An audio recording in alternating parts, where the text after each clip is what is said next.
Ah, el video, perdóname. El video, tanto preparan el video con mucha...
José Gregorio N.,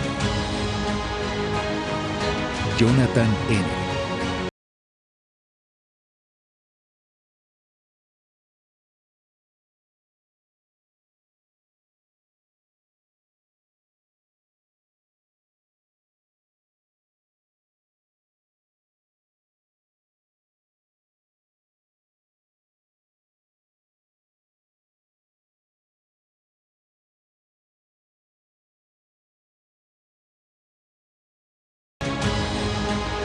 y Antonio N.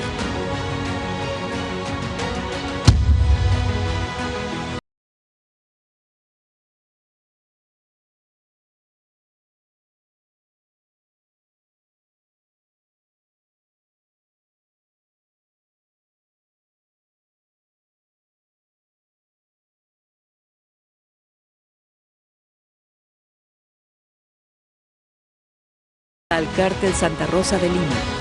Esta detención cubre relevancia ya que era uno de los principales generadores de violencia en referida región.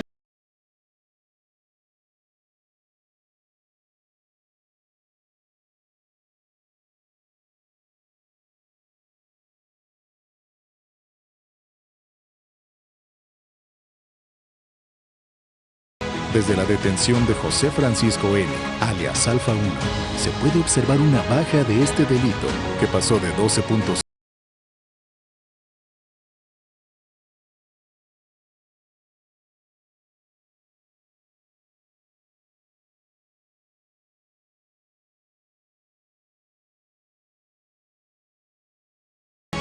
Como parte de la estrategia integral para fortalecer la seguridad en el país, se desarrolla la Operación Frontera Norte.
Muy bien, ahora sí.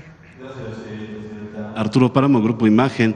El primer tema del que quisiera platicar con ustedes acerca de el anuncio que hizo ayer de que la CURP será el instrumento para identificar, una cédula de identidad, certificado de población, que va a tener huella y fotografía. Actualmente no cuenta con ello este documento.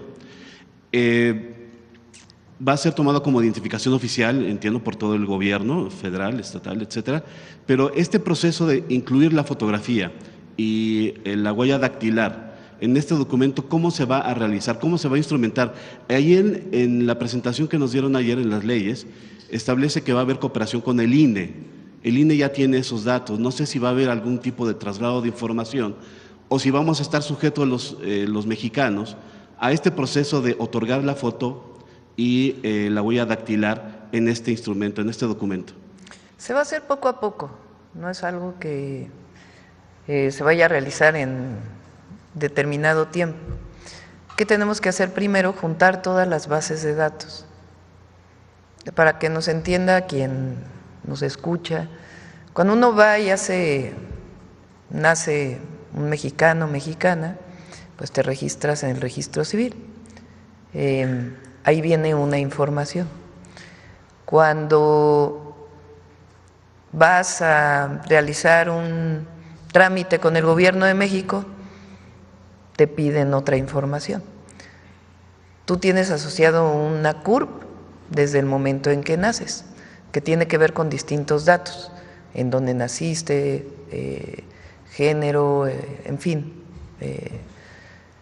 diferentes datos.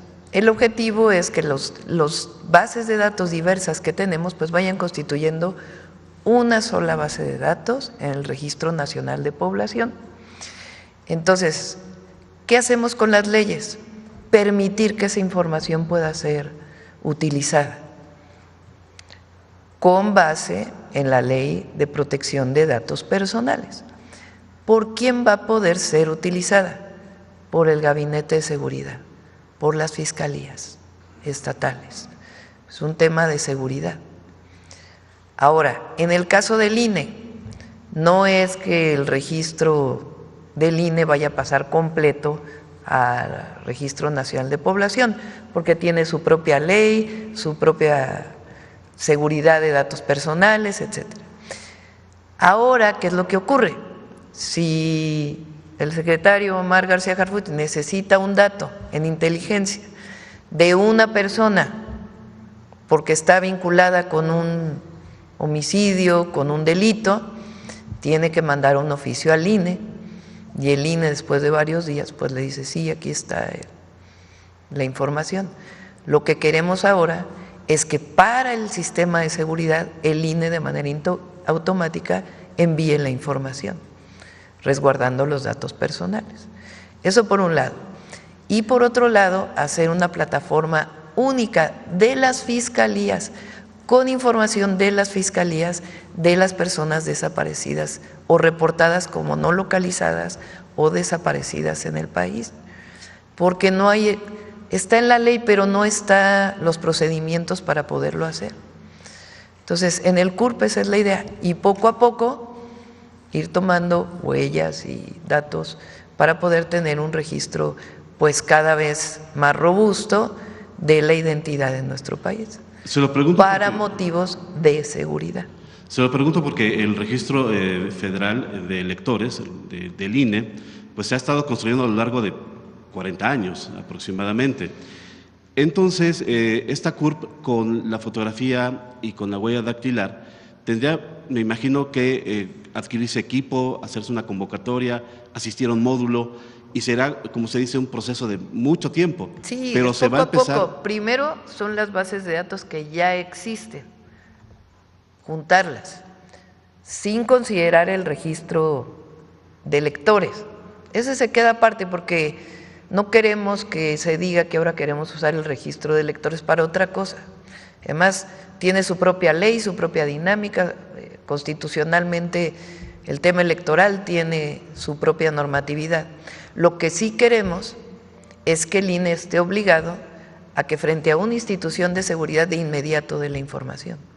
Y porque el registro federal de electores solamente es de 18 años en adelante. Además. De 18 para atrás, también se va en la CURP, todos tenemos CURP. Sí, poco a poco se va a ir construyendo este registro. Nos va a ayudar mucho en el país para el tema de seguridad. Y particularmente el tema de desaparición. ¿Se concluirá en el transcurso de esta administración, Presidenta? Sí. ¿Sí?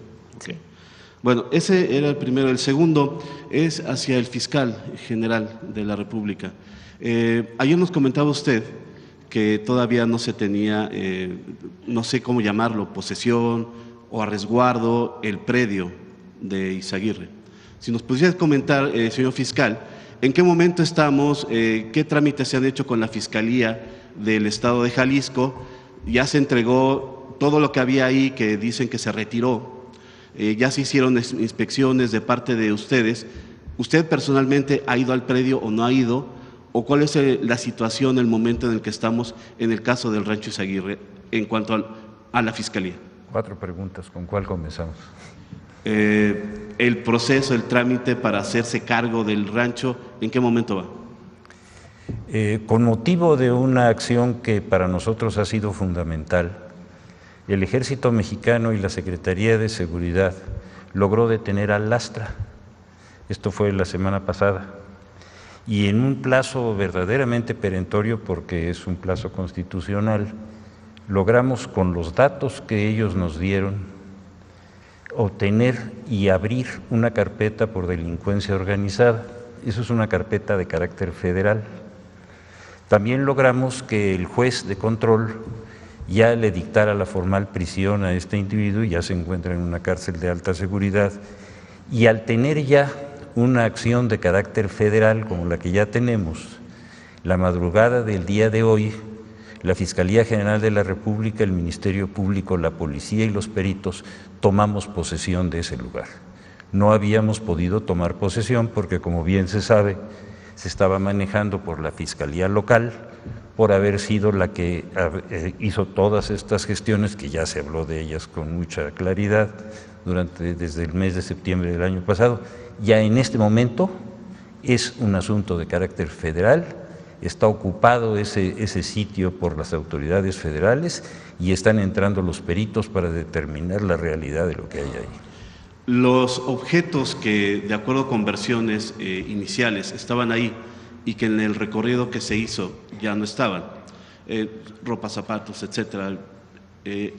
Eso está a resguardo ya también de la Fiscalía. Me imagino que estaba a resguardo de la Fiscalía Estatal, ya está a resguardo también de la Fiscalía General de la República. Nosotros, y eso lo habíamos estado tratando inclusive antes de esto del Lastra, para que la Fiscalía Local nos haga entrega de toda esa documentación, de todos los bienes, todas estas prendas, de lo que tenga en materia de ocios y lo que haya avanzado en estos 6 meses en los asuntos de carácter pericial para determinar qué tipo de actividades hubo ahí.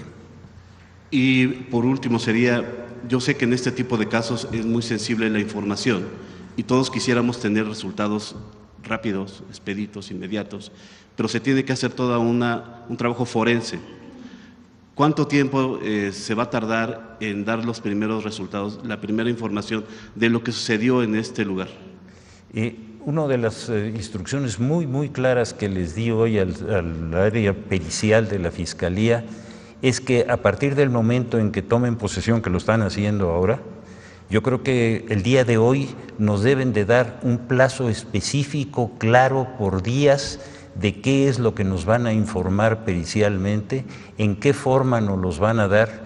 Yo creo que vamos a estar obteniendo de manera secuencial datos que nosotros debemos de hacerlos públicos, porque eso es uno de los problemas más serios que tiene ese lugar. Por último, ahora sí, perdón. En la conferencia que dio usted la semana pasada, ya se había hablado de que sí había indicios de que al menos había restos humanos. Así es. No se dice cantidad, no se dice en dónde exactamente.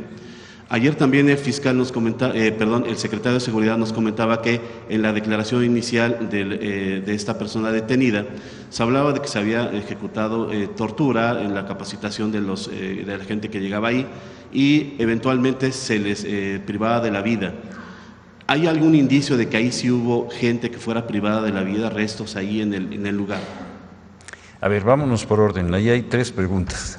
La primera, esta persona Las declaraciones que hizo ante los primeros respondientes no declaró frente al juez.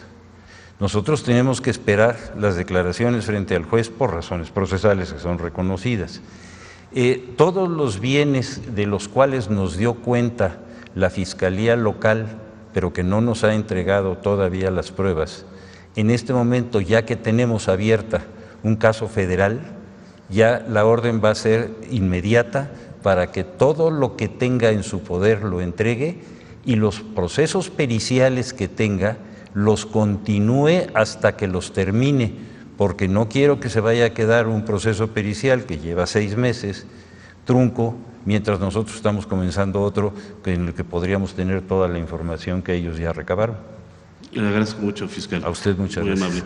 amable. Presidenta, nada más, si nos puede hacer un comentario.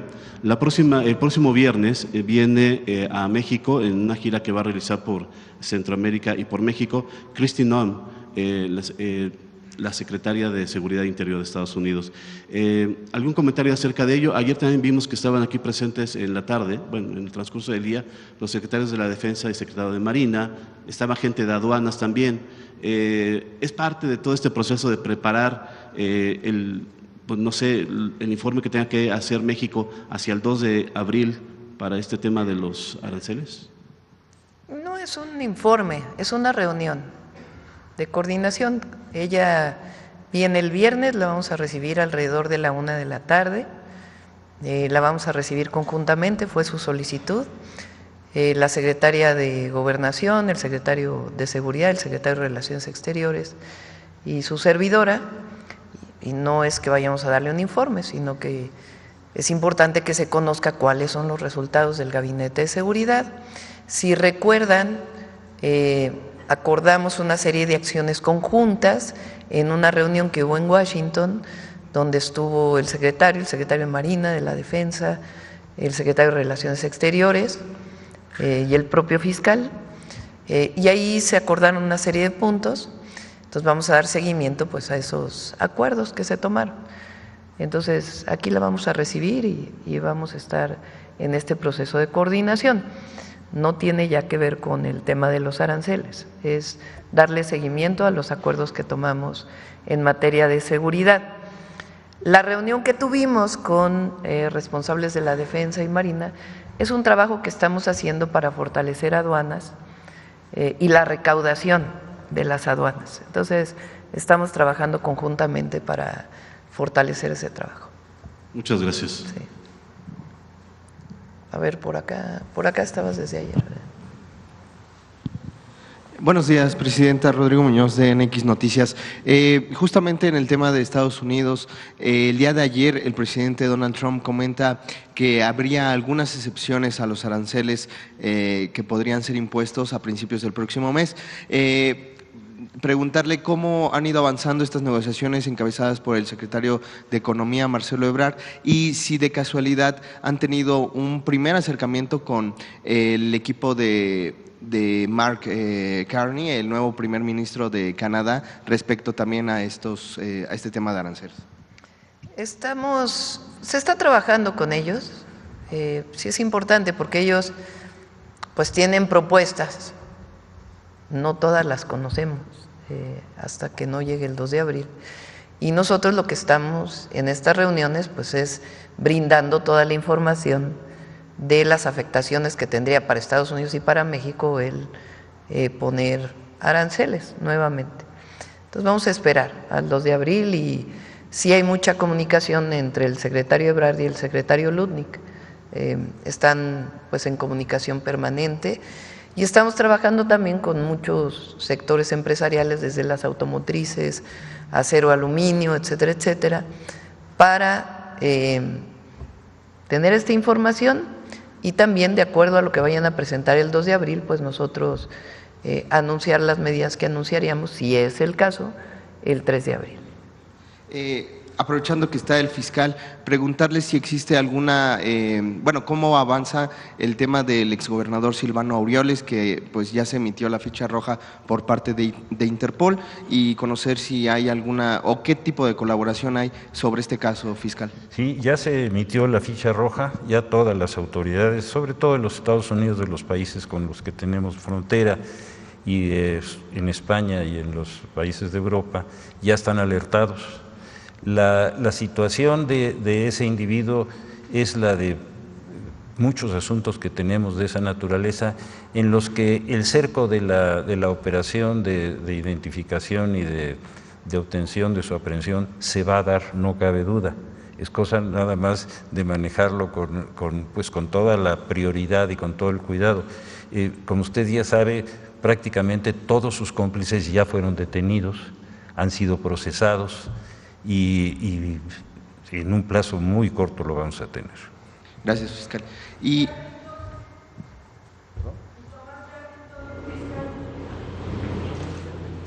Tomás Yarrington todavía está en los Estados Unidos.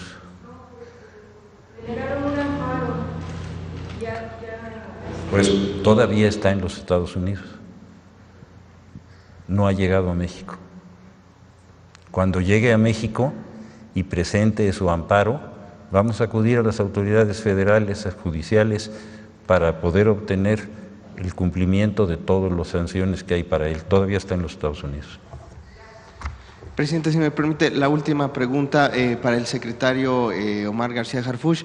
Si la estrategia, esta reunión que va a sostener con las autoridades estatales de Guanajuato se parece a las reuniones que tuvo en Tabasco, y cómo le fue ahí, y ahora cómo pretende establecer este sistema ahí en Guanajuato. Gracias.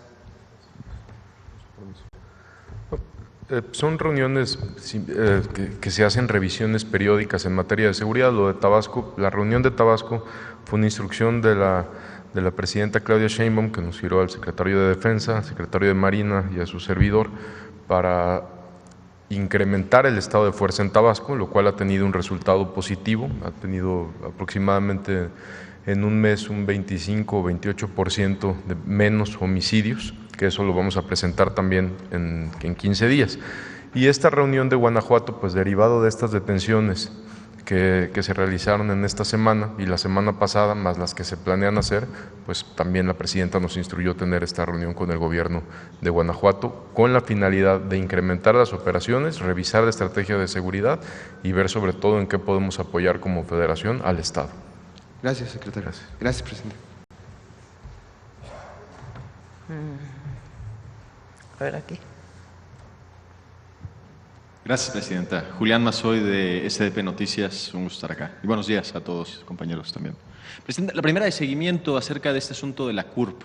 Entiendo que es un proceso y va largo, pero saber si va a haber una credencialización física eventualmente, o si es más bien sostener el número, los dígitos y letras que implica la CURP para que exista esta base de datos, o si eventualmente sí se planea credencializar al país. Se está revisando lo de la credencialización. Por lo pronto es la identidad de la persona, que es lo más importante, que como saben hoy, cuando hay una base de datos digital, pues nos permite hacer muchos cruces de información, particularmente al Gabinete de Seguridad, a las fiscalías, pues que le permitan dar mucho más rápido, sea con una víctima o con un presunto delincuente. Bien, sí, perfecto. Y presidenta, pues este fin de semana se inauguró, usted estuvo presente ahí en Hidalgo, se inauguró ya la construcción del tren México-Pachuca, que implica pues una construcción de mucho más que solamente eso, es la primera parte de un plan muy amplio que usted ha presentado. Dentro de ello mismo, pues vi la transmisión y no pude evitar, presidenta, recordar una rueda de prensa que dio usted en la transición, en su casa de transición en Iztapalapa, donde estoy presente, y a pregunta de una reportera periodista internacional, entiendo que venezolana, le preguntó, presidenta, ¿cuál iba a ser presidenta electa en ese momento?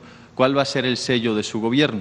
Y usted dijo, pues van a haber varios, van a haber diferentes cosas, un segundo piso, pero creo que para responder a esto me gustaría ser recordada como una presidenta que construyó reconstruyó los trenes de este país, reconstruyó el sistema ferroviario que había sido privatizado y destrozado, vendido a particulares, y creo que así podría ser. Y no obstante, pues sobre ello ha habido una respuesta por parte de los sectores más reaccionarios de este país que cuestiona la utilidad de regresar a este sistema de movilidad. Hace un par de meses, quien entiendo que es abogado personal de Felipe Calderón y fue exsecretario de Trabajo, Javier Lozano, dijo lo siguiente en un espacio de análisis al cual recurre la oposición de forma regular. Sucedió el 12 de diciembre de 2024 y me voy a permitir leerlo textualmente, disculpen la vulgaridad. Dice, en la 4T dicen, claro que sí estamos apostando en la infraestructura. ¿Cómo qué? Los trenes de pasajeros. Ya no mamen. ¿Cómo van a pensar que eso es apostar por la infraestructura sabiendo que van a perder dinero? Presidenta, pues ¿cómo responder a la reacción de la derecha conservadora, los sectores pues que evidentemente son minoritarios? Los ferrocarriles, la reconstrucción del sistema ferroviario es una medida muy popular. En esa misma rueda de prensa a la que hago referencia, usted decía que era parte de su proyecto porque la gente en las giras que hizo por el país durante la transición le decía que deseaban y que pues recordaban con un afecto particular el sistema ferroviario, y no obstante, pues sí, la reacción conservadora, a pesar de ser pues un sector minoritario, tienen una sobrerepresentación en espacios mediáticos y va a haber que hacer frente a los argumentos que siempre se presentan, contraargumentos, pues que los trenes son de los años 60, que hay un impacto ecológico, que no son viables económicamente, que pues hay medios de transportes más eficientes. ¿Hay algo que se puede hacer? ¿Se debe de hacer algo para pues responder a la reacción ante esta sobrerepresentación mediática que hay de estos argumentos? Y pues la otra es pues preguntarle si se puede convencer a la reacción o si se debe, o cuál es el contraargumento, porque va a usted enfrentarse a esto siendo un pilar de su gobierno, la construcción de estas vías férreas, Presidenta. Bueno, primero este personaje, a ver si en una de estas mañaneras recordamos su historia para los jóvenes. ¿Quién es este personaje? ¿Con quién trabajó? Ya nomás el caso de, ¿cómo se llamaba este personaje que tenía guardado dinero ahí? Shen Li llegó. ¿No lo mencionó a él? No lo mencionó, Presidenta. Él lo mencionó a Lozano, ¿no? No, yo digo, el no lo mencionó Copela Socuello, ¿no? De aquella época. Claro. Sí. Hay que recordárselo a los jóvenes. Vamos a pedirle hay alguno de los equipos que hace las cápsulas que haga una historia de este personaje, porque luego no se conoce. Aprovecho a los compañeros de los medios alternativos. No se preocupen tanto por lo que dice Riva Palacio. ¿Quién es Riva Palacio? ¿Quién lo lee? ¿A ustedes los ven más que a este personaje? Preocúpense por lo que ustedes informan al pueblo, a la gente. No, de verdad, o sea, fue de Notimex, ¿no? Con Salinas.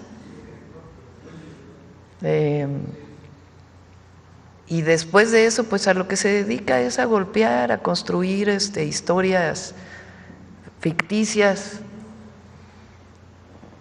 como si ustedes no tuvieran derecho a informar, como cualquier periodista que trabaja en un medio comercial. Tienen ustedes todo el derecho. Todo. Y están aquí porque a veces informan mucho mejor que otros. Entonces no se preocupen tanto. Primero lo leen así, de este tamaño. Lo leen, no sé, ¿qué les gusta? 20,000 personas lo han de leer. Y a ustedes los ven, ¿qué? 100,000 en vivo. Bueno, Pedrero, ¿no? Que estuvo ayer aquí, es el segundo streamer, porque no por nada, pero esta mañanera se ve mucho. No se preocupen tanto por eso, no, al revés, todo lo que viene de críticas de ellos, pues lo que muestra es que ustedes están haciendo su trabajo.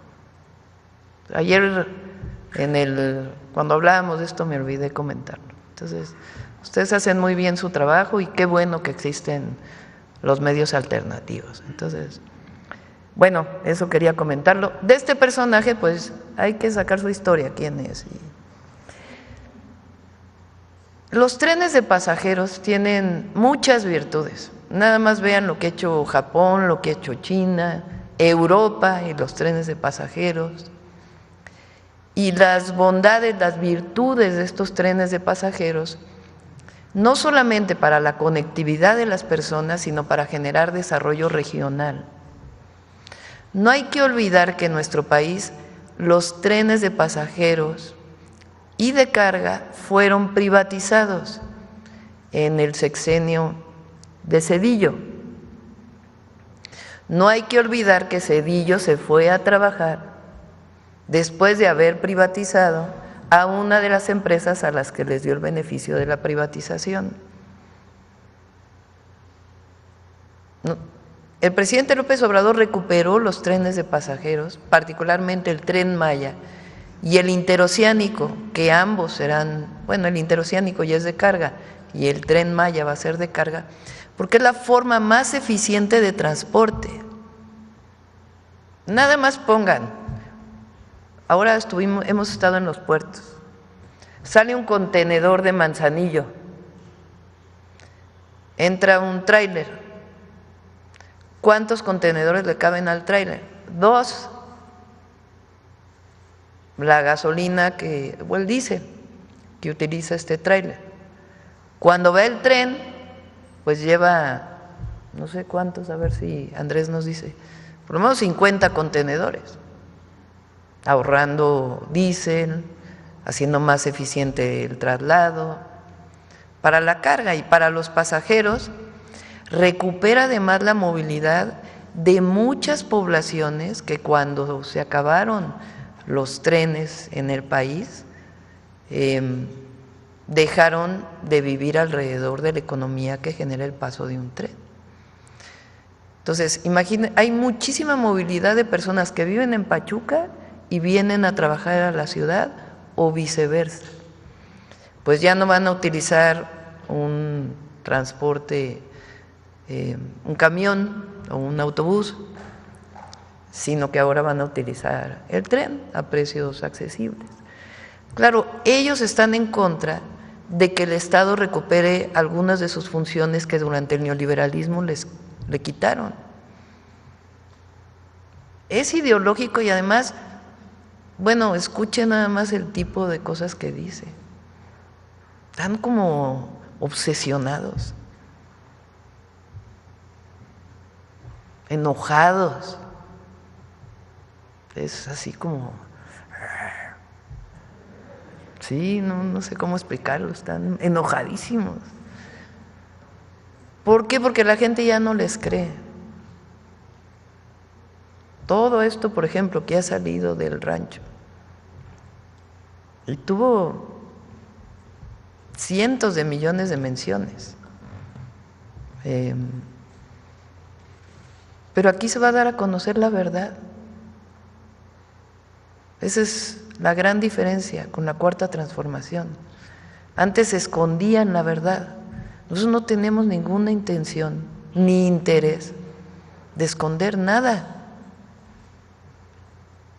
Al revés, queremos que se dé a conocer todo y actuamos con responsabilidad y con amor al pueblo.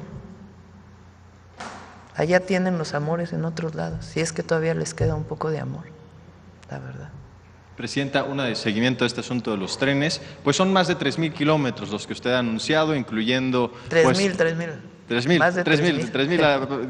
kilómetros que se han anunciado, especialmente en 2 rutas, la que va a ir desde la Ciudad de México hasta Nogales por el Pacífico, y luego en la transmisión usted también anuncia esta ruta que va por el Golfo, y hay un momento que no se escucha bien, pero usted dice el Golfo. ¿Nos recuerda el nombre del Golfo? Sí, así dije, el Golfo de… Así. El Golfo de México, Presidenta. Ahora, Presidenta, recibió este fin de semana usted a 23, entiendo, embajadores, sus cartas credenciales se las presentaron. Dentro de ellos me llamó la atención la presencia del nuevo embajador de Canadá, que sustituye al ex embajador, el señor Grimm, que recibió un extrañamiento por parte del gobierno federal a finales del sexenio pasado, extrañamiento al que usted se sumó como presidenta electa de la República, por pues decía que había preocupaciones de los inversionistas canadienses por la reforma al Poder Judicial. Preguntarle si el nuevo embajador hizo algún tipo de comentario así o si ahora sí ya quieren empezar con el pie derecho. Muy bien de cómo estrechar las relaciones con Canadá. Por cierto, en efecto, tenemos pendiente una llamada con el primer ministro de Canadá. No se han podido ajustar las agendas, pero ya esperemos que muy pronto ya se dé esta comunicación. ¿No haya preocupación? ¿No dijo nada de preocupación del sector No, privado? pues ya quién va a cuestionar la reforma al Poder Judicial. Claro. Gracias, presidente. Sí. A ver, por acá. Gracias, presidenta. Buenos días, Judith Sánchez Reyes, de Perspectivas y Radio Milet. Esta pregunta es para el fiscal, preguntarle si al haber abierto el rancho para que se hiciera un recorrido por personas no especializadas en materia forense y demás, no va a obstaculizar la investigación que va a hacer la Fiscalía en este sentido.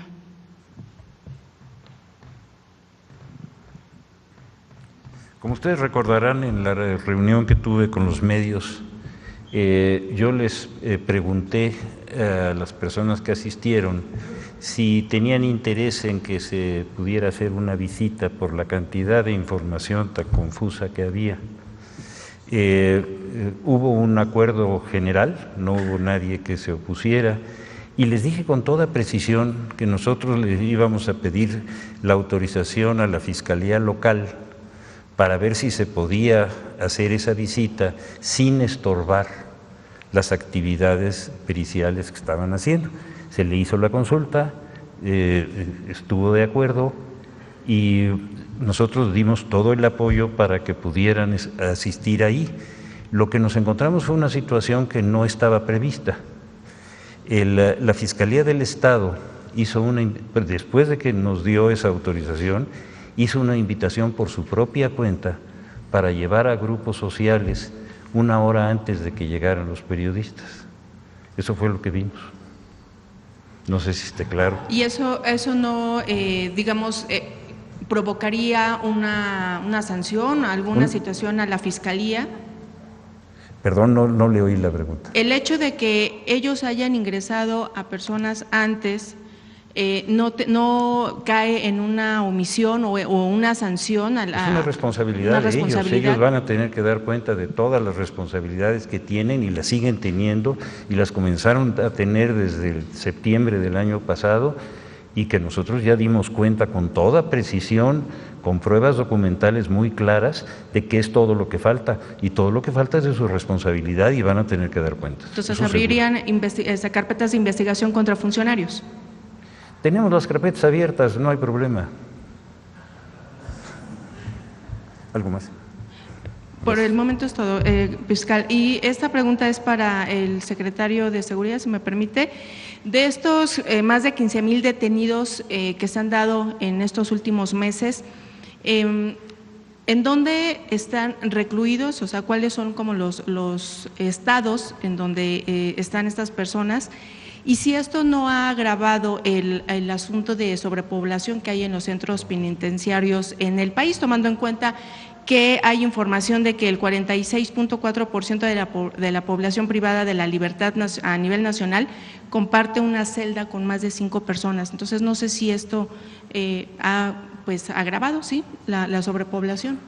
No tenemos un reporte de algo delicado en el sistema penitenciario, que estos 15,000 detenidos haya sido significativo, pero con gusto, para no especular, hoy mismo checamos la información con el Sistema Penitenciario Federal, que depende de la Secretaría, que a su vez tiene contacto con los 32 sistemas penitenciarios. ¿Podría haber un mapeo, secretario, sobre saber cuáles son los estados principalmente en donde se encuentran? No sé si la mayoría estén en cárceles de alta seguridad y cuáles serían como los principales delitos por los cuales están detenidos. Sí, los principales delitos principalmente han sido portación de arma de fuego, posesión de droga, también homicidio, lesiones por arma de fuego, robo de vehículo con violencia, los delitos de alto impacto principalmente.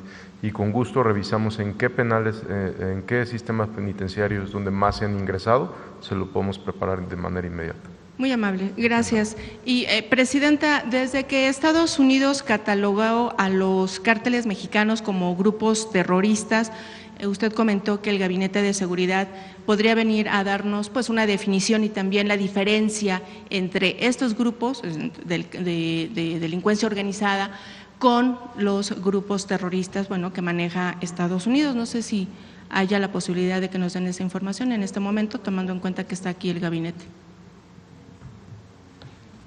Entre cómo catalogamos nosotros. A ver, volvemos a la pregunta, si es tan amable, por favor. Si nos puede dar cuál es la definición de terrorismo.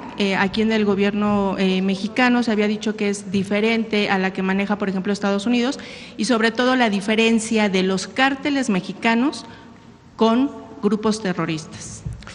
La definición de terrorismo no la hace el gobierno, está establecida con toda precisión en el Código Penal.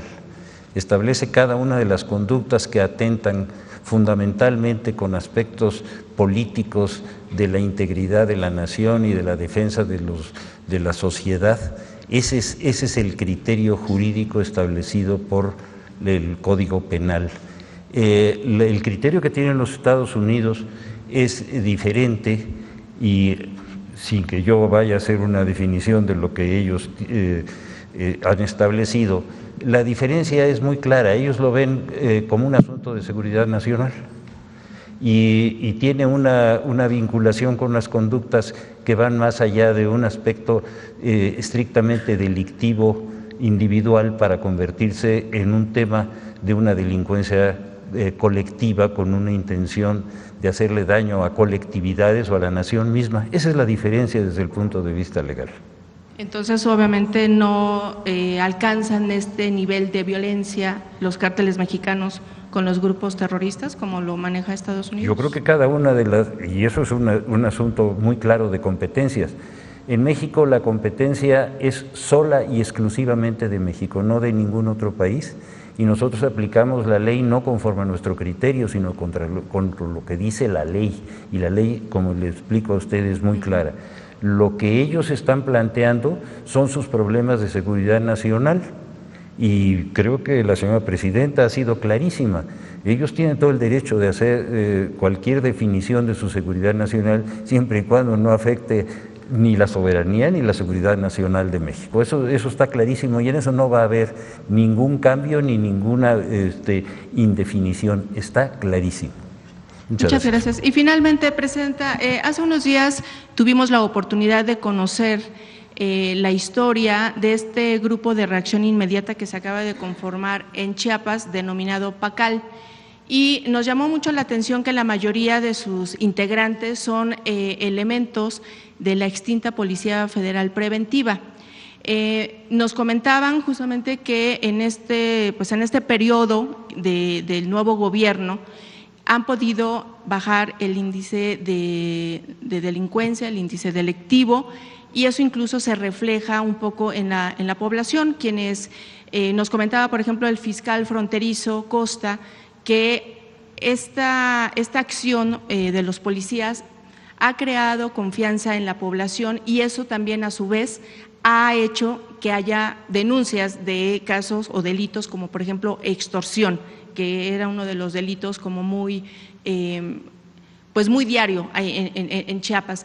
Preguntar igual también con la gente del gabinete si dentro de estas reuniones checan estos modelos que cada gobierno está haciendo y que están dando resultados. Al final del día, bueno, la Policía Federal Preventiva el sexenio pasado se desintegró porque se decía que hubo muchos actos de corrupción, los cuales obviamente no está aquí a cuestión, pero muchos de los elementos tienen una gran preparación. Entonces, preguntar si, por ejemplo, este tipo de modelos que están dando resultados de manera estatal se pueden a lo mejor replicar en estados en donde hay, por ejemplo, focos rojos, o se puede hacer a nivel nacional.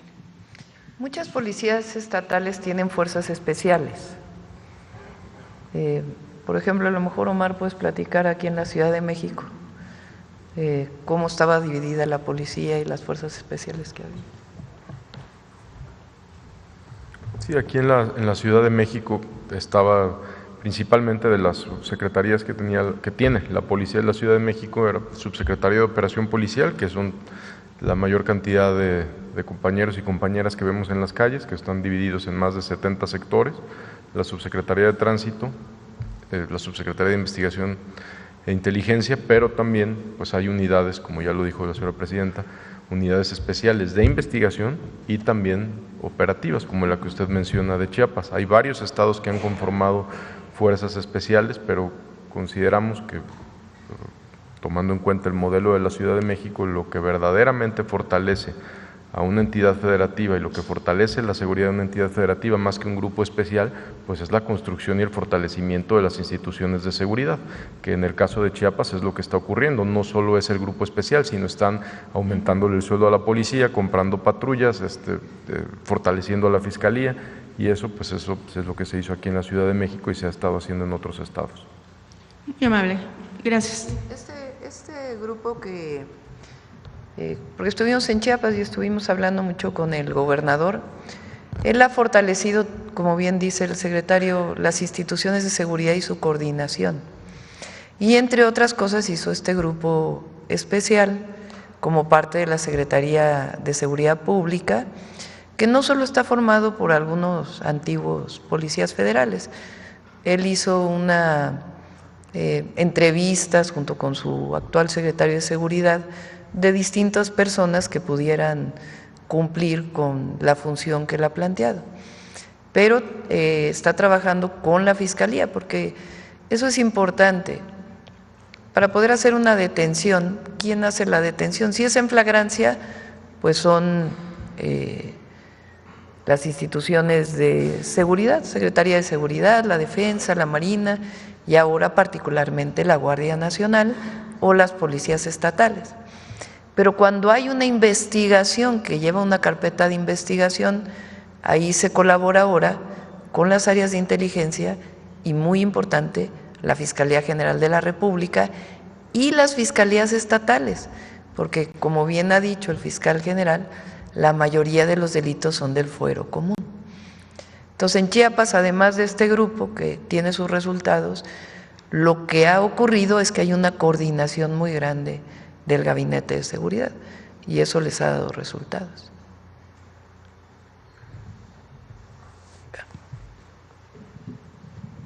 Bueno, hola, ¿qué tal? Buen día, Presidenta. Un buen saludo para todos. Arturo Rojas, del diario El Economista.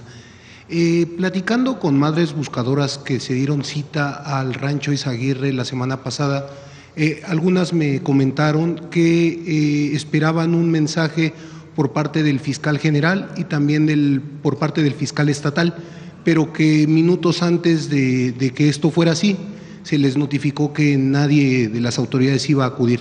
Me gustaría conocer si esto es verdad y por qué no acudieron ninguna autoridad al rancho.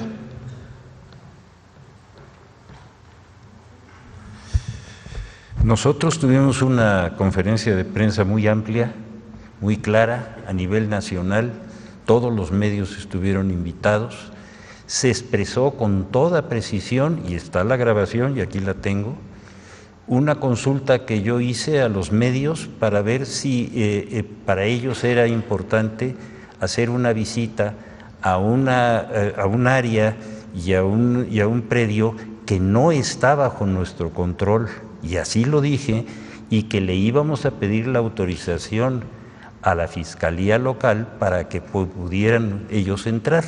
Eso se dijo con una absoluta claridad. ¿Qué fue lo que ocurrió después de eso? El fiscal local, después de que nos dio la autorización, dijo que yo iba a ir. ¿Cómo voy a ir a un lugar donde ni siquiera nosotros podemos entrar si no es con el permiso de ellos? Por razones obvias. ¿Cuál fue la razón? ¿Cuál fue la razón para poder hacer esa convocatoria a esas madres para que llegaran una hora antes de que llegaran las personas que ellos mismos habían invitado? No sé si esté claro. Si se trata de crear problemas, no, nosotros estamos tratando de crear soluciones. Claro, y bueno, además de este anuncio que hizo el fiscal, ¿en algún momento recibió una invitación o una sugerencia de parte de él para que usted acudiera al rancho? Ni una palabra, ni siquiera sabíamos que habías hecho esa convocatoria pública que llegó a extremos verdaderamente inconcebibles. Él lo citó en las oficinas de la Fiscalía General de la República en Jalisco.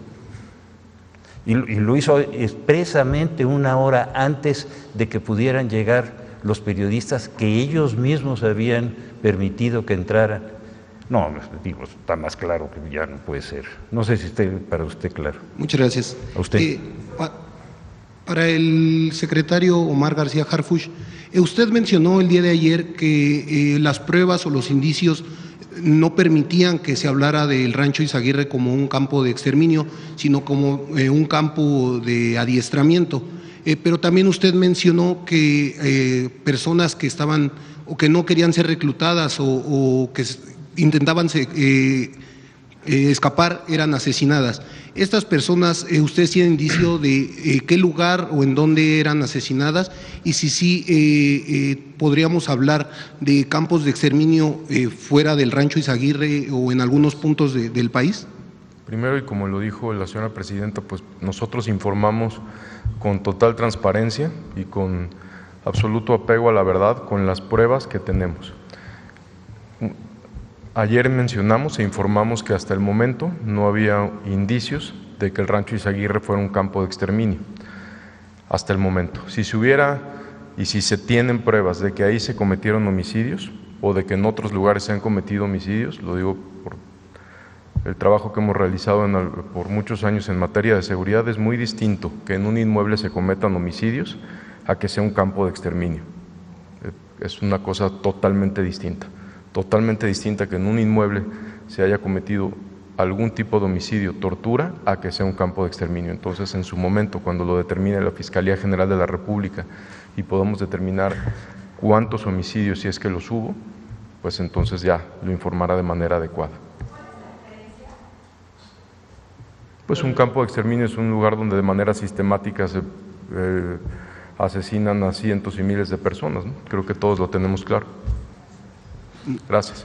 Muchas gracias. Y bueno, como tercera y última pregunta, Presidenta, ante la desaparición del INAI, la semana pasada, el día viernes, se anunció que no todos los trabajadores serán dados de alta o pasarán a trabajar en la Secretaría. Usted había anunciado que esto no iba a ser así, que todos los trabajadores… No, nunca lo dije así. O sea, lo que comenté es que había trabajadores que iban a pasar a la Secretaría Anticorrupción y de Buen Gobierno y que los trabajadores que no pudieran acceder iban a ser liquidados conforme a derecho, conforme a la ley laboral. Claro. Eso fue lo que les dijo la secretaria Raquel Buenrostro a los trabajadores. Y bueno, justo en esta situación, ¿bajo qué términos o bajo qué aspectos se tomará en cuenta quiénes sí serán contratados, quiénes no serán contratados, qué aspectos tomarán en cuenta para esta decisión? Primero es importante decir por qué algunas personas no serían recontratadas. No es un asunto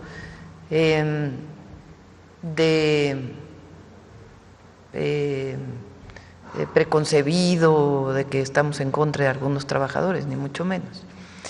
El INAI se construyó como una institución grandísima, excesiva, que tenía un presupuesto muy grande. Entonces, el presupuesto que va para burocracia se quita para otras cosas. Entonces, lo que se está haciendo es una institución más pequeña que cumple las funciones, y para aquellos trabajadores y trabajadoras que por alguna razón no puedan entrar, pues se hacen las liquidaciones por ley y se busca también si pudieran entrar en algún otro espacio. No es algo contra los trabajadores, que eso es lo más importante, sino parte del proyecto de austeridad republicana. ¿Cómo se determina? Lo determina la propia Secretaría Anticorrupción con base en los mecanismos que están establecidos administrativamente para las contrataciones y los perfiles de las personas que deben cumplir. Por supuesto, muchas gracias. Sí.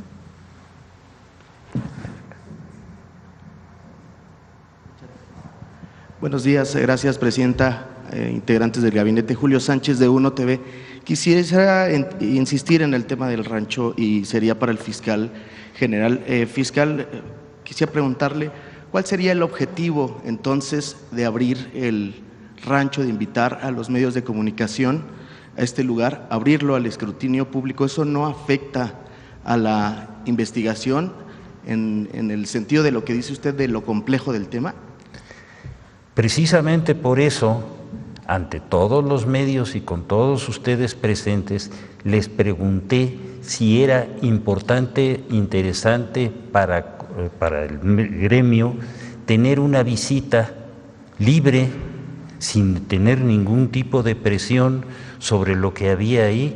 Yo creo que tener esa transparencia, al contrario de ser algo negativo, yo creo que es muy positivo si se lleva con orden y no se mete gente para generar ahí un conflicto, pero dar la oportunidad de que se conozca un área que está tan cuestionada, pedirle la autorización a quien tiene el control de ello y dar todas las facilidades para que vayan, es una muestra de libertad y de transparencia. Yo no lo veo de otra manera. Pero digamos, para las víctimas, el tema de la investigación, el rigor de la investigación, lo que técnicamente implica eso, ¿no afecta para darle certidumbre a las víctimas? Por eso se dijo con toda precisión que la visita debía de ser con todo respeto a las acciones de investigación y de periciales que estaba llevando la autoridad local, que es la responsable. Se llevó por nota, pero absolutamente, no sé si esté claro para usted. Sí, lo entiendo. Fiscal, aprovechando, digamos, lo que conocimos ayer de las declaraciones de la persona que fue detenida y pues el testimonio que dio y que nos dio a conocer el secretario, ¿esto tampoco afecta a la investigación? Digamos, ¿no se viola el debido proceso en el sentido de que se está conociendo información que está bajo una investigación en este momento? Ese asunto ya está frente a un juez. Hay un procedimiento penal abierto.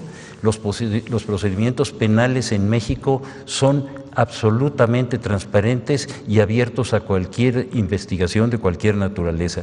Lo que es secreto es la parte de la investigación cuando esa secrecía es indispensable para no perder pruebas o lastimar la investigación, pero en este caso no hay ninguna situación de esa naturaleza. Entiendo. Digamos, con esta declaración, ¿se sabe cuántos restos hay o había en el lugar construyendo los testimonios de las personas que ya fueron detenidas? ¿Se puede saber qué pasó ahí para aclarar sobre todo a las víctimas que pareciera que son las que pues no han sido consideradas de acuerdo a lo que hoy se conoce y lo que ellas han dicho? A ver, me repite con precisión la pregunta, si es tan Con amable. todo gusto. Digamos que entendiendo y conociendo los testimonios de las personas que hoy están detenidas, ¿se puede saber qué fue lo que ocurrió en ese lugar hasta el día de hoy y darles certidumbre a las víctimas, que parece que son las que no… ¿Habla usted del caso de Lastra? Del caso, sí, por supuesto, bueno, del caso en de el Jalisco. caso de Lastra lo acabo de decir y lo voy a repetir con toda claridad. Se estableció, gracias a las acciones tanto del Ejército como de la Secretaría de Seguridad, la detención de este individuo que confesó ser el enganchador que llevaba a las personas a esa actividad. Ese es el punto y esa es la razón. También se le encontraron armas de fuego y droga, y todos esos elementos están ya frente al juez. El juez hizo un análisis y decretó la formal prisión de este individuo y lo sujetó a proceso. Ya, como lo acabo de decir, en su declaración preparatoria no quiso ya abundar. Lo vamos a ver durante el juicio. No sé si esté claro. Sí, fiscal. Y saber los restos que ya se tenían, de los que nos informó ayer el secretario Omar García Harfuch, de una primera operación desde el año pasado, ¿qué pasó con esos restos? ¿Los restos que quién tenía? Ayer el secretario nos informó que hubo en una operación el año pasado del Ejército, en ese lugar se encontraron restos, al menos de una persona, fue lo que nos dio a conocer el día de ayer. No, la acción fue de la Guardia Nacional. De la Guardia Nacional. Y la Guardia Nacional le dio conocimiento a la autoridad local por delitos del orden común, que son dos: homicidio y secuestro, que es por esos dos elementos fue por los que se inició localmente ese procedimiento, y cuando ese procedimiento a partir del mes de marzo tuvo la difusión que ya supimos todos que había esa situación, se le requirió a la autoridad local que entregara todas las pruebas que tenía y que no dejara de continuar con su trabajo. De todas esas pruebas yo di cuenta pormenorizada y por escrito y lo entregué a todos ustedes. De acuerdo. Para finalizar con este tema, fiscal, entonces en el entendido de lo que nos ha dicho, no hay buena coordinación hoy con la Fiscalía del Estado, por lo que ha dicho de que fue invitado y que no, y que invitó a las personas una hora antes y demás. ¿Cómo siente el ánimo, digamos, de cooperación con la Fiscalía Estatal? ¿Se busca crear alguna situación que complique más la investigación? Yo no voy a crear problemas, los voy a resolver. Ese es mi trabajo. Y las autoridades locales, cuando se trata de un asunto federal, tienen una obligación indeclinable de aportar todas las pruebas que tengan en su poder. Esto se tiene que llevar con una situación de una exactitud procesal absoluta. Todas las acciones y todas las intervenciones que hayan tenido nos tienen que dar cuenta y nos están dando cuenta. No hay más. Le agradezco mucho. A usted fiscal. muchas gracias. Presidente.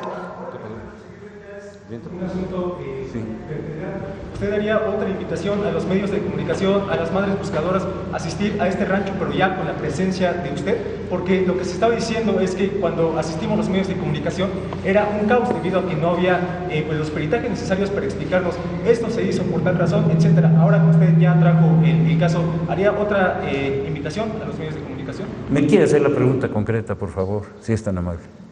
Ahora que la Fiscalía General de la República ya trajo el caso del Rancho Izaguirre, ¿usted haría otra invitación a los medios de comunicación para que asistamos con usted nuevamente a este rancho, ya con una guía más específica, más detallada? Primero déjenos tomar posesión, lo estamos haciendo en este momento. En este momento están entrando las fuerzas federales nuestras, están entrando nuestros peritos, están tomando posesión del inmueble y nosotros vamos a estar informando cotidianamente de todo lo que sea necesario, y cuando los medios consideren que tienen un interés de transparencia y de información y eso no obstaculice nuestro trabajo, pues digo, así tiene que trabajar todos los casos que son como este. ¿Ya tiene previsto cuándo va a acudir usted a este rancho? Ahorita que ya lo tiene en su posición. A ver, los que tienen que estar ahí son los peritos. Yo no puedo sustituir la función pericial. Yo tengo la responsabilidad de una institución y los peritos tienen que darme cuenta de todo lo que encuentren y yo tengo la obligación de darlo a conocer frente a todas las personas. Ese es mi trabajo. Muy bien, fiscal. Ahora, por último, disculpe, Presidenta, que aproveche la palabra. Algo que no se dijo es que al exterior de este rancho, cuando llegamos los medios de comunicación, había una carpa con 2 candelabros. Asimismo, había una camioneta que estaba transportando mesas redondas y sillas. Quiero decir, elementos que apuntaban que se había hecho un evento social minutos o horas antes de que llegáramos la prensa. No sé si ahorita que usted atrajo el caso, nos podría explicar la razón por lo cual estos elementos estuvieron ahí, o pedirle bien información a la Fiscalía del Estado, pues para que nos detallara qué rayos hacían esta carpa con candelabros, que prácticamente es para eventos de lujo también, porque sabiendo que a muchísimos metros pues prácticamente no había nada. Entonces, ¿qué hacían esos elementos ahí? A ver, desde septiembre hasta la fecha, toda esa área ha estado en manos de la Procuraduría del Estado. ¿Usted ya le hizo ese requerimiento a ellos? No, todavía no. Hay que hacérselo. Ellos son los responsables. A partir del momento en que nosotros adquirimos una responsabilidad de carácter procesal, nosotros tenemos la obligación de transparentar lo que estemos haciendo. Cualquier pregunta sobre lo que ellos hayan hecho, se la tienen que contestar ellos. Nosotros estamos haciendo todos los requerimientos de información y nos los están entregando. Y como lo puse por escrito, lo que han entregado totalmente, lo que han entregado parcialmente, está clarísimo. No nos vamos a enredar. A pesar de que actualmente este caso ya está en las manos de usted, de la Fiscalía General de la República. ¿Cómo que a pesar? Pues estamos entrando. Ok. Por favor. Entonces, aún así, a sus órdenes. La respuesta de la Fiscalía del Estado. Sí, señor, así de claro. Gracias. Sí, señor. Voy a terminar, Presidenta, todavía no termino. ¿Perdón? A ver, no le oí bien. ¿Lo citaría en una investigación al exgobernador? Sí.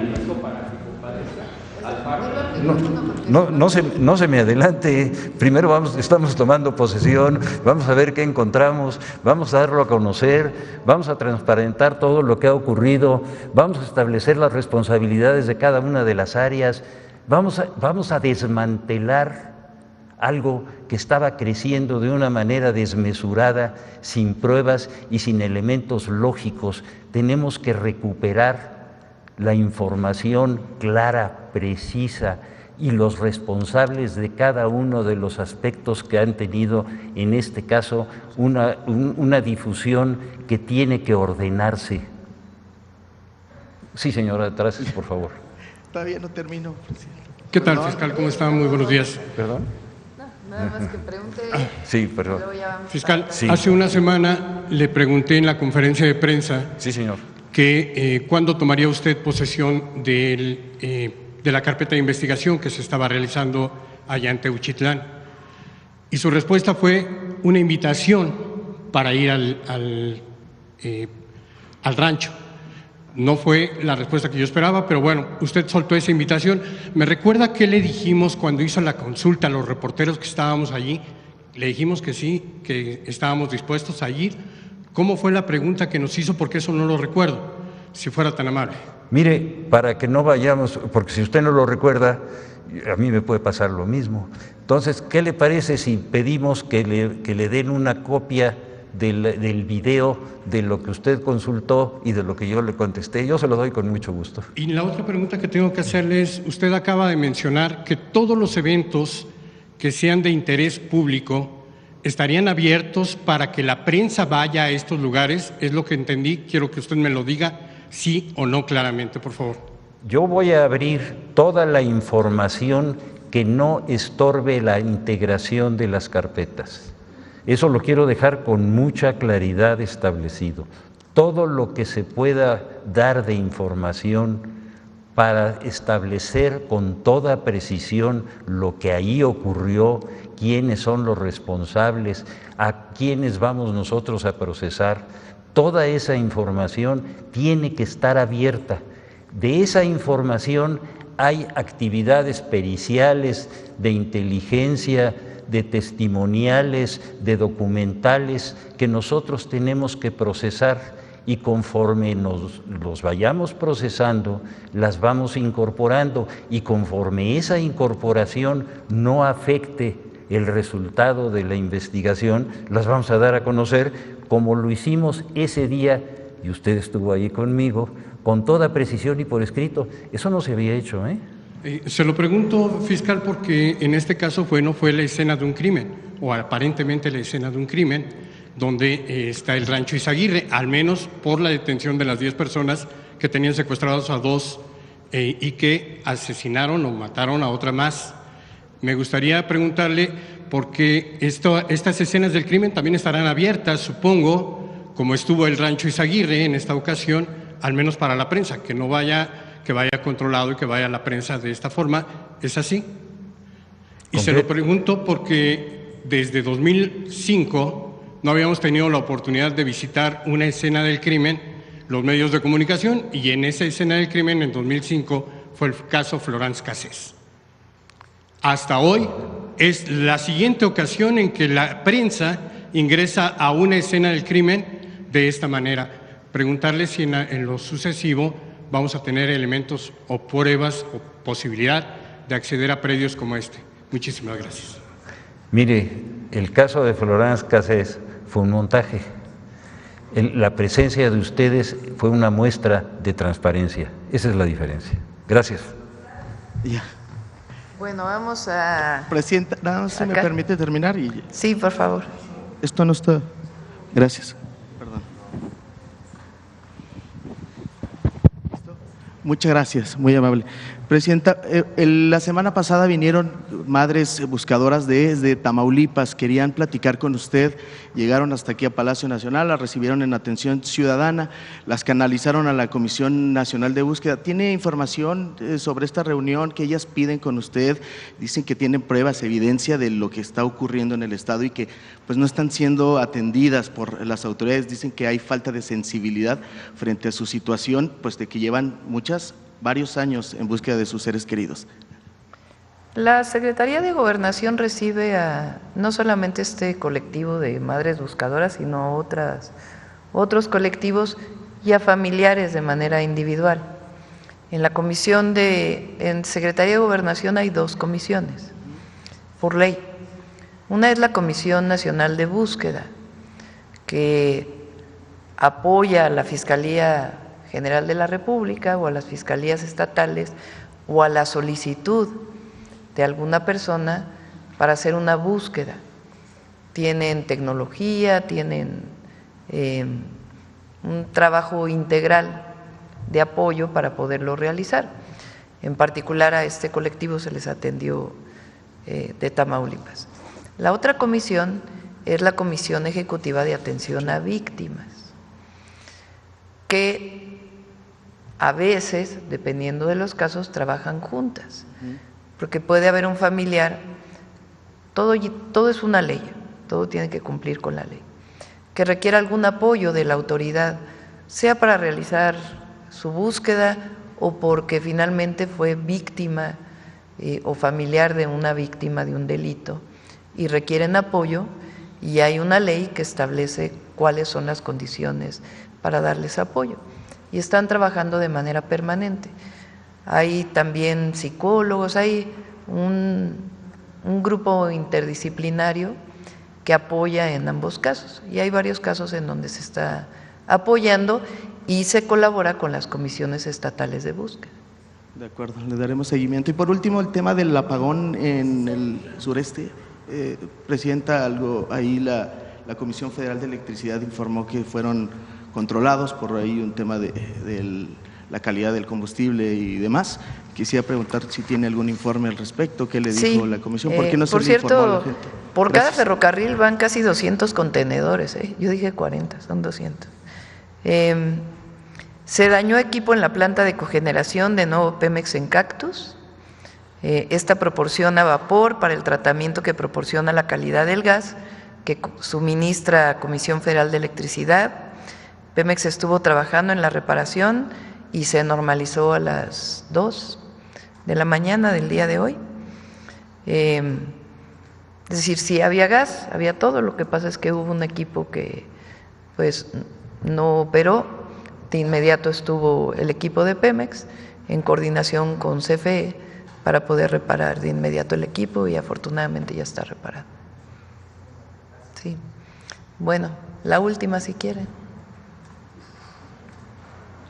Muchas gracias, presidenta. Nancy Gómez, sin embargo, entre 2011 y 2013, hablando de esto que mencionaban ya, de que tienen total transparencia, han mostrado total transparencia en torno al caso del Rancho Izaguirre, entre 2011 y 2013 instalaciones de la prisión de Piedras Negras fueron utilizadas, pues en ese momento se dijo como campo de exterminio, y una investigación del Colegio de México, así con testimonios periciales, lo demostró.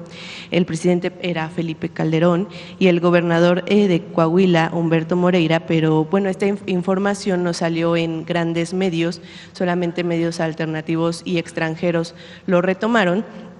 Y también se dio a conocer que los medios habían firmado un pacto, digamos, de silencio conveniente para el expresidente Calderón. ¿Por qué estas investigaciones sobre estas atrocidades no se reabren para, pues, en el momento esas víctimas acceder y que se les garantice la justicia actualmente ya con su gobierno? ¿Qué es lo que se puede hacer con estas, pues, digamos, casos emblemáticos de esa época? Lo revisamos, le pedimos aquí al fiscal que revise el caso de Piedras Negras. Okay. Fiscalía Estatal. Sí. Concretamente, ¿qué tipo de información le podemos aportar a usted? ¿Por qué las investigaciones sobre estas atrocidades no se reabren para combatir la impunidad y garantizar la no repetición de eso que ocurrió en ese sexenio, pero pues que digamos siguen habiendo víctimas que exigen justicia por eso?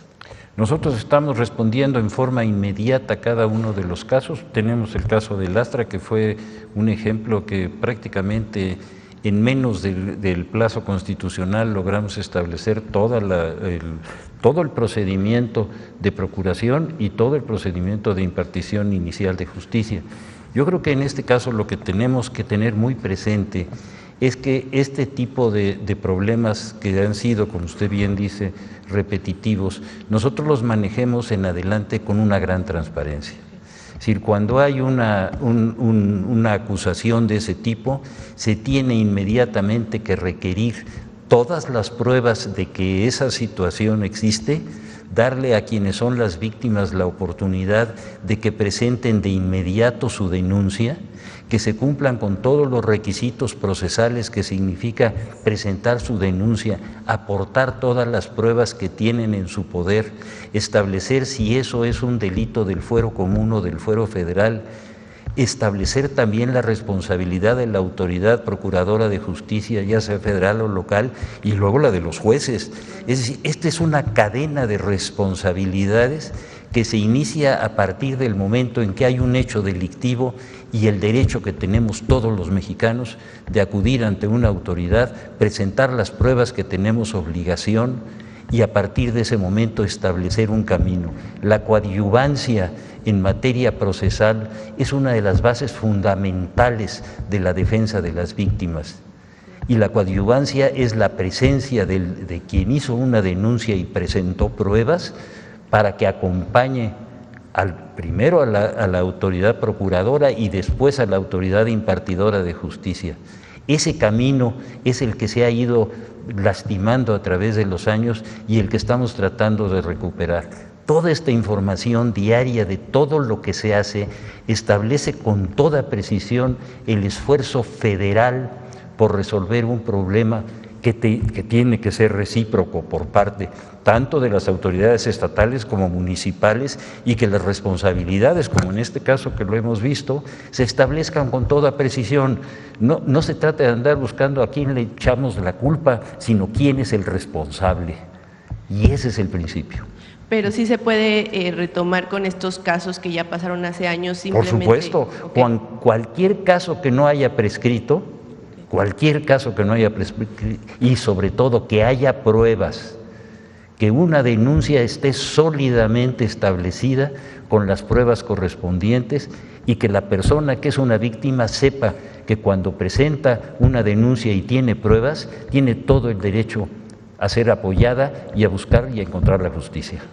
Muchas gracias. Gracias a usted. También ya hace rato se mencionó al exgobernador de Jalisco, a Enrique Alfaro, y el fiscal mencionó que se va a investigar y se van a deslindar responsabilidades en cualquier ámbito si llegan las investigaciones hasta él también, conforme avance este proceso. Pero bueno, ha habido más casos de otros funcionarios, digamos, pues conocidos, la gente tiene en su memoria como el caso de Alejandro Moreno Cárdenas, que iba a ser desaforado y ya al final no fue, el de Rosario Robles, que está en libertad, el mismo Ricardo Anaya, que regresó del exilio y ahora es legislador sin consecuencia alguna, o Francisco Javier García Cabeza de Vaca y Aureoles, que también se mencionaba ya en esta conferencia, que están prófugos, que menciona el fiscal, tarde o temprano se va a detener, pero mientras sigue prófugo. ¿Qué garantías usted podría darle a la sociedad en general de que todos los actores involucrados en y en los que ya pasaron y los que quizás o lamentablemente puedan llegar a ocurrir, qué garantías se dan de investigación profunda y expedita, acceso a la justicia, verdad y no repetición?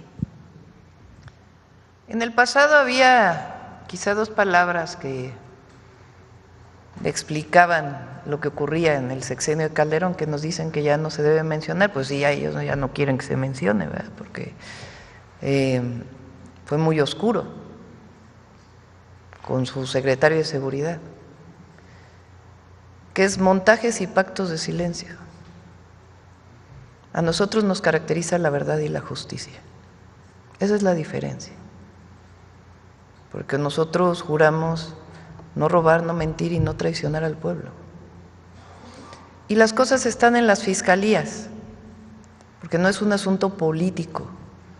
Todo es política, pero en particular en este caso, si hay un delito, pues tiene que perseguirse.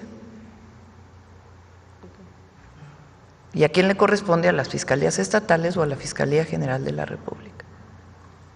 Gracias, presidente. Bueno, muchas gracias a todas y a todos. Nos vemos mañana.